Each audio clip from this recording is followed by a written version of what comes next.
All right, Brooks Koepka, 3 under 67. Brooks, can you talk us through your round today? Yeah, definitely struck. Driving the ball really well, putting the ball in the fairway, that's important. Iron play's been horrific the last 2 days, so got to clean that up just coming out of it a little bit. And I don't know if that has to do with turf being quite tight, but it's an easy fix, and just got to be a little bit more on top of it next few days. How are you able to battle the wind and the tougher conditions out there today? Yeah, I mean, like a golf course is tough, whether there's wind or not. But yeah, windy yesterday, windy today. I can't be too disappointed with the score, and not exactly hitting the irons the way I want to. And how do you think the afternoon wave is going to fare out there? Probably really similar to yesterday, I'd say. There's some pin locations that definitely are gettable, but at the same time, if you put the ball in the rough, you can't control it, and then good luck with the win. Over to your right. The putt on 15, the short one, just bad stroke, bad break. What happened there? If I'm honest, probably didn't play enough break, and then it hit on the read, and then it did snap on me. But yeah, it's Poe. You don't get true rolls all the time, so it is what it is. But I didn't lose confidence over it. Let's put it that way. Then I probably know the answer to this, but would you prefer similar conditions over the next few days? What, like with windy? Yeah. Yeah, I think it'd be a really good test, but I don't know what the weather is supposed to be like. I haven't looked. I don't know. Over to your left, Ben. Brooks, there were only 2 eagles on 14 all day yesterday. You and your partner both carded them today. First, curious, what did you hit on your approach, and then what was just the reaction between you and Scotty like after you both got eagle? Yeah, I hit a 4-iron. I think Scotty hit 4-iron as well. It was kind of an awkward.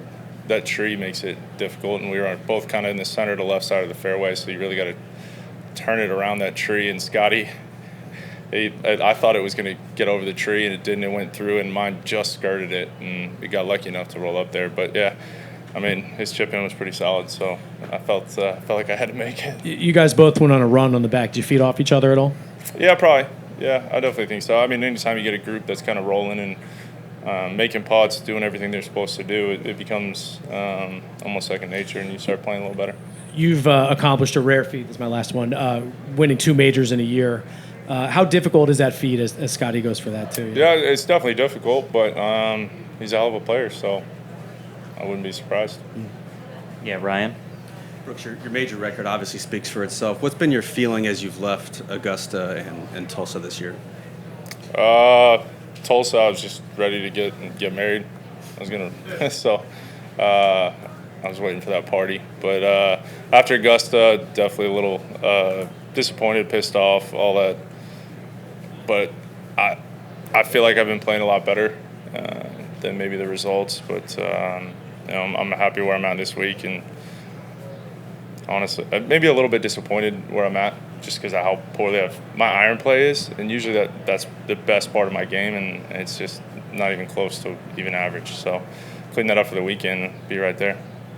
Question on your far right. This is Emma Abramson from Sports Illustrated Kids. So, given the historical significance of the Caddy Foundation, Francis Ouimet, how important was a caddy today and the relationship you have with them in a course like this and in tough conditions? I love Ricky. Ricky's been on the bag for probably maybe 8 years.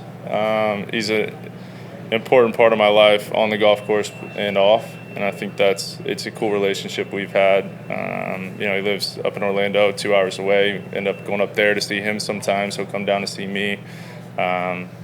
He's one of my groomsmen in my wedding, so we're extremely close, and he kind of knows what I'm doing before I even do it. So it's a good relationship. It's fun, and I appreciate it. Luke?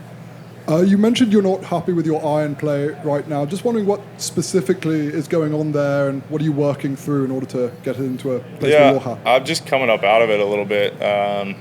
Ball flight's changed a little bit, so definitely seeing it come out of a different window. I don't know I think a little bit of it has to do with tighter lies in the fairway. You see some of these guys from the fairway that just fatted a little bit just because you got to hit it so perfect. And I think I did it once yesterday, and I think just kind of being a little extra cautious, make sure you lean on it. But it is what it is. Go clean it up, and it should be fine. Definitely got better than yesterday. To your left, Alex. Yeah, a couple things. One, how much do you think you left out on the golf course today because of that? Probably at least a shot, maybe two, and then that little putt. So, yeah, it definitely could have been a lot better. I mean, I hit so many fairways where if you're going to do that, you can definitely take advantage of a lot of these hole locations and, putting well. When you, like you talked about after Augusta, when you were pissed, mad, everything about your game, what do you do to try to bring that back and get back to where you need to be to kind of deal with it? I mean, start beating balls, man. Start practicing, try to figure it out, what's wrong, where. You got to be honest with yourself. I think that's something I'm pretty good at. Assessing what really needs to be done and what areas can improve, and just been grinding away. I feel like it's been really close. It just maybe the scores haven't reflected it, but it's only a matter of time. And final question, Dylan. You don't project much doubt, insecurity when you're talking to us. Is there more that we don't see, or are you just in contention at the U.S. Open again, and that's what you expected? I mean, I don't come here hoping for second place. I think if you're a good player, you want to come in here and win. That's why everybody's teeing it up. I mean, nobody has the goal of just making the cut or anything like that. So, I mean, I'm pretty confident, but I feel like everybody should be confident in themselves. And if you're not, I mean, people hate confidence. That's why some people aren't a big fan of me. Thanks, Brooks. Yep.